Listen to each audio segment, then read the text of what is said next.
Hello, my dear student. How are you? Welcome my another video. তোমরা যারা আমার পূর্ববর্তী ক্লাসগুলো দেখোনি, তোমরা পূর্ববর্তী ক্লাসগুলো দেখে আসতে পারো।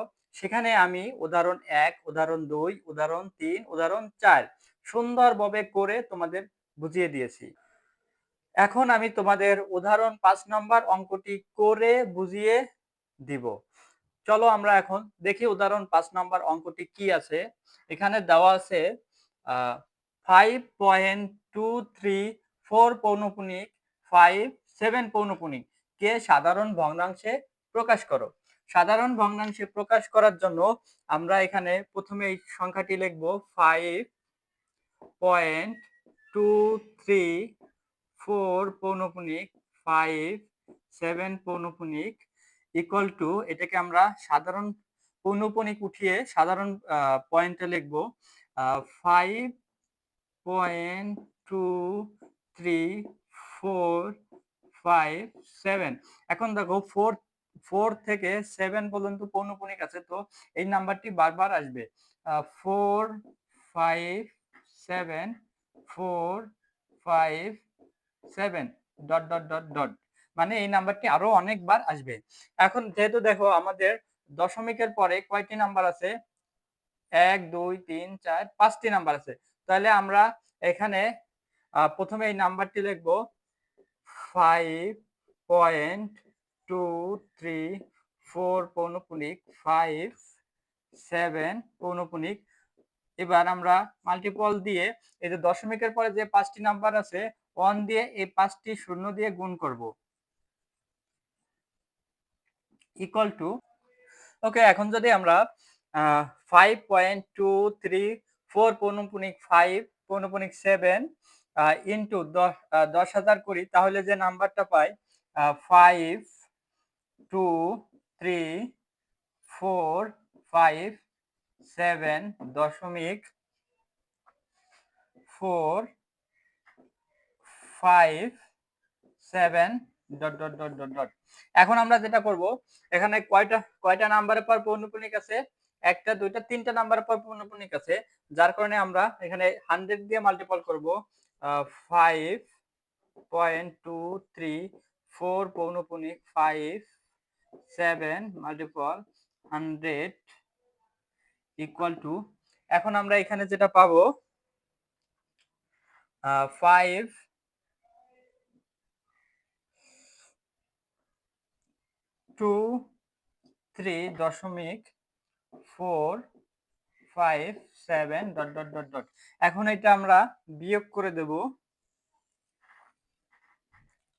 বিয়োগ করে যেটা পাই, এখানে আমরা একবার লিখে দিই, আগের বার দেখাইছি কিভাবে বিয়োগ করে, আমরা একবারেই লিখে দেব 5.234 পৌনঃপুনিক 57 পৌনঃপুনিক, এবার ব্র্যাকেটে একবারেই লিখে দেব 10,000 মাইনাস 100 ইকুয়াল টু। এখন এইখানে বিয়োগ করে যেটা পাই, 3 আছে কত হলে 7 হবে, 5 হইলে, সরি 5 না 4, 4 হইলে 3 আছে কত হলে 7 হবে, 4 হইলে, দেন 2 আছে কত হলে 5 হবে, 3 হইলে, দেন 4 আছে 5 আছে কত হলে 14 হবে, 9 হইলে, হাতে 1, 3 থেকে 1 চলে গেলে থাকে 2, দেন 2 5 এটা থাকে। এখন যদি আমরা এটা পরেরটা দেখি, 5.234 পৌনঃপুনিক 57 পৌনঃপুনিক, এটা যদি বিয়োগ করি, 10 আর 10 মিলে গেলে 0, 10 আর 10 এখানে ইনটু দিয়ে লিখবো 0 0 0, দেন 1 আছে কত হলে 10 হবে, 9 হলে হাতে 1, 10 হবে, 9 হলে হাতে 1, 1 আছে 1 হাতে 1, তাহলে এটা পাই ইকুয়াল টু 5229334। দেন এবার আমরা নাম্বারটি লিখব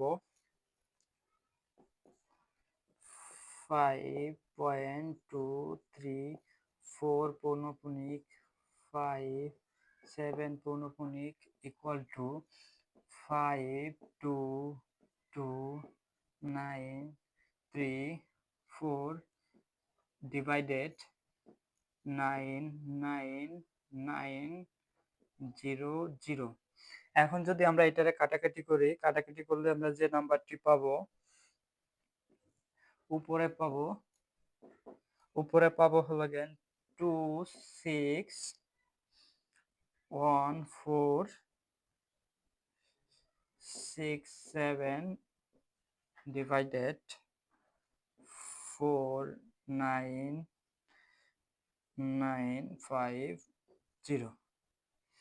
ওকে, এখন এই ভগ্নাংশটি, এটা একটি অপ্রকৃত ভগ্নাংশ। এখন এই ভগ্নাংশটিকে অপ্রকৃত ভগ্নাংশকে পূর্ণ ভগ্নাংশ করে দেখাবো। পূর্ণ ভগ্নাংশ করার জন্য আমাদের এটা পুরোটা রিমুভ করা লাগবে।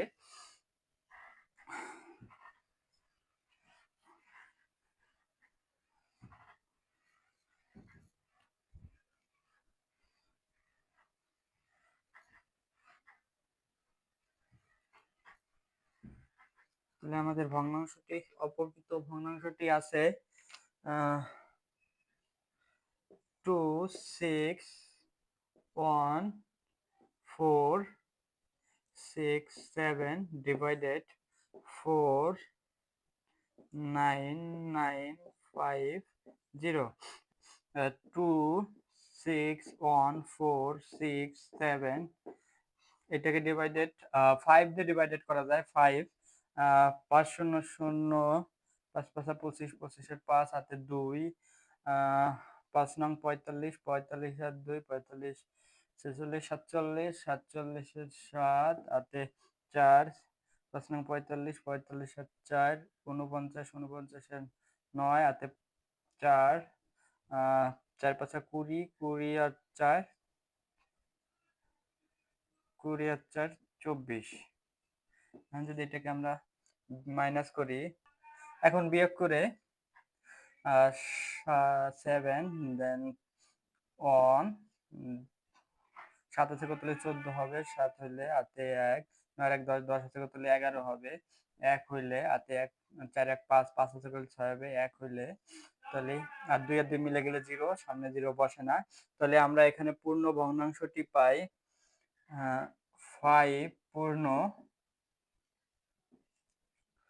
11717 ডিভাইডেড 49950। এটাই আমাদের অ্যান্সার। তাহলে এটা একটি সাধারণ ভগ্নাংশ। তাহলে আমরা এখন দুইটি ম্যাথ করে দেখলাম, উদাহরণ 4 নাম্বার এবং উদাহরণ 5 নাম্বার। দশমিক থেকে সাধারণ ভগ্নাংশে প্রকাশ করে। এখানে আবার পৌনঃপুনিক ইউজ করা হয়েছে, এই পৌনঃপুনিকের ইউজটাও আমি দেখাইলাম, এবং দশমিক থেকে কিভাবে সাধারণ ভগ্নাংশে প্রকাশ করে, অর্থাৎ দশমিকের পৌনঃপুনিকের সাধারণ ভগ্নাংশ রূপান্তরিতটি আমি দেখাইলাম। আশা করি সবাই বুঝতে পেরেছো, এবং ভিডিও শেষ পর্যন্ত থাকার জন্য সবাইকে ধন্যবাদ। আগামী ভিডিও পর্যন্ত সবাই সুস্থ থাকো এই কামনা রইল। সবাইকে ধন্যবাদ আমার সাথে থাকার জন্য।